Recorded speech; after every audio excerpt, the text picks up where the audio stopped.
Hey guys, welcome back to my channel. Hope you're all doing well. Come join me as I do a little bit of last minute prep for Samhain. We didn't have any dining tables, so I managed to get an absolute bargain at the charity shop, 6 for a tenner. But they were a bit tatty, so I thought I'd take it upon myself to dye them. I've never done this before, by the way, guys, so we'll see how it goes. All good and in the washing machine. Let's just hope I don't absolutely fuck it. And after all that hassle, as you can see, it has made absolutely no change whatsoever. Great. For my next little project, I decided to make some table decor. I bought these relatively cheap from Amazon. I think for the 6 of them it was about a tenner. And I think with a little bit of paint, they're going to look amazing. Thankfully, I had some leftover spray paint in the shed, so let's get to work on this, guys. As with my last video, please wear gloves when you do this. I did not, and my nails were completely covered in gold spray paint. You may be able to see that I'm wearing my dressing gown. That was also covered in gold spray paint. So yeah, don't do what I'm doing. Wear the right kit. But you know, it was relatively quick to do this, as you can see. I left them overnight to dry and then came back in the morning to do the next one. Done. Now it's on to making some soul cakes. This recipe has come from a book that was actually created in the 1600s. I'll go over the history of these soul cakes later on as the recipe goes on, but let's get into it. So what you're going to need is 200 grams of plain flour, 50 grams of caster sugar, 125 of salted butter at room temperature, half a teaspoon of nutmeg, just under a teaspoon of ground cloves, tablespoon of ale, and raisins for decoration. Unfortunately, in my local shop, they did not have ground cloves, so I had to do this by hand, and let me tell you, my arms were sore. I have literally zero upper body strength. So yeah, it was quite tricky, but we got there in the end. Next, you want to preheat your oven to 190 degrees and line a baking tray with grease-proof paper. Pop in your butter as I am doing right now. Make sure it's room temperature, trust me. Add in your sugar. And what we want to be doing is beating this into a smooth paste. If you've got a machine to do this, I would highly recommend that, because this, again, was tough. But we're trying to keep it as oldie worldy as we can. So let's get cracked on with that. As you can see, that paste is starting to form nicely. Again, we want a smooth consistency, and this is why you need the butter at room temperature. I did try this before with cold, not a good idea. Just a little close-up of the type of texture you're looking for. Very easy to kind of mould. Just like this, should be able to spread it very easily with your fork. For this next part, I would highly recommend gloves. Excuse the state of mind, because these are actually Paul's work disposable gloves. And it's time to add in your flour, nutmeg, and cloves. You need to make sure that you're mixing this in well, and I'd recommend doing it with your fingers, hence the gloves. You want kind of like a crumbly texture, as though, I don't know if you've ever made shortbread before, but it's that kind of vibe that we're going for. As you can see, I'm getting my fingers right in there. Hence gloves. Definitely. I actually tried to make this recipe before just to test it out, and stupidly didn't have gloves.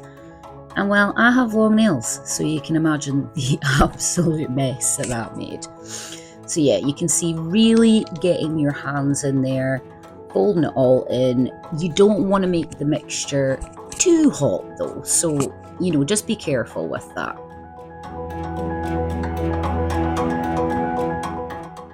And here's a little close-up of how our mixture is looking. This is what you're after. And now it's time to add in our ale.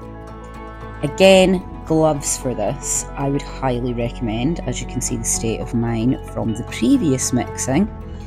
It's going to get quite sticky, but hey ho. As you can see, it's now starting to form more of a solid dough, which is exactly what we want.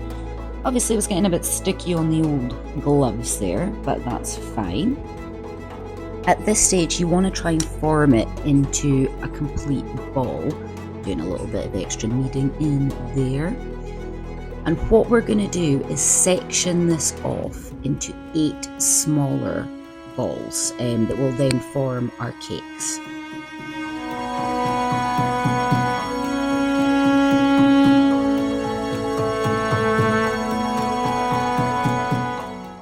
Now get your baking tray with that greaseproof paper ready, and back with my handy gloves.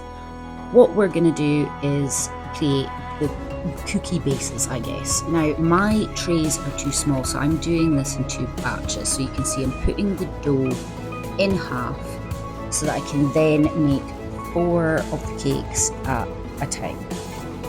You want to obviously get them roughly the same size, but you can see that I'm not exactly measuring them out. And what I'm now doing is rolling them into balls, try and get them as smooth as you possibly can. We will be pressing these down later, but just make sure that there's no kind of cracks or breaks in it, because that will affect the outcome of your soul cake.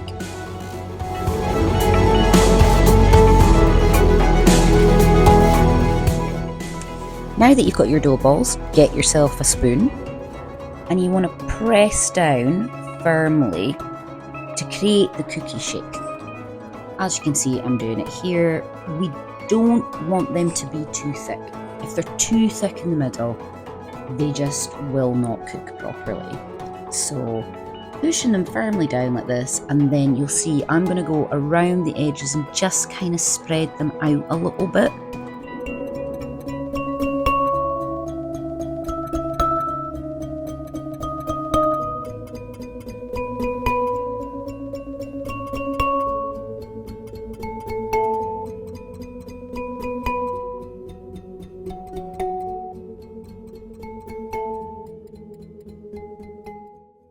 Next, grab yourself a knife and then the raisins that we got for decoration here.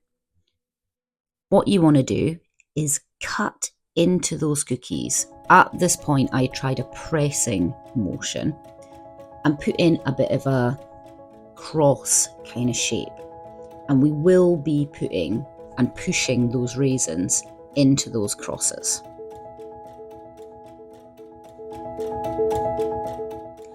Just a wee bit of history on these soul cakes. Back in the day, poorer families would go on the 31st of October and sing at the doors of richer families. They in turn would give them a soul cake in the hope that they would pray for that family's well-being for the rest of the year. This could be the first form of guising, or as you might call it, trick-or-treating. If you don't know what guising is, that's just what we call trick-or-treating in Scotland. Obviously I've just sped up this process, but you can see how they're really coming together. And once you've done this, you then want to pop them into the oven for about 15 to 20 minutes, or until they just start to turn a golden colour. After that, you want to take them out to cool on a rack.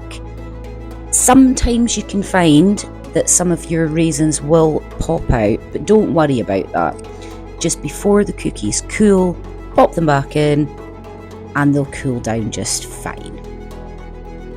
And there you have it, soul cakes. So guys, I thought I'd finish up this video by letting you see our setup one more time. I think the hands look really great. I'm pretty happy with them. I will be popping a link to the original recipe for the soul cakes in the description, so go and check that out. Hope you have a happy Samhain, and you have an amazing time. Let me know in the comments how you guys are celebrating, and please remember to leave a like and subscribe if you'd like to see more spooky content as we celebrate the Wheel of the Year. Bye.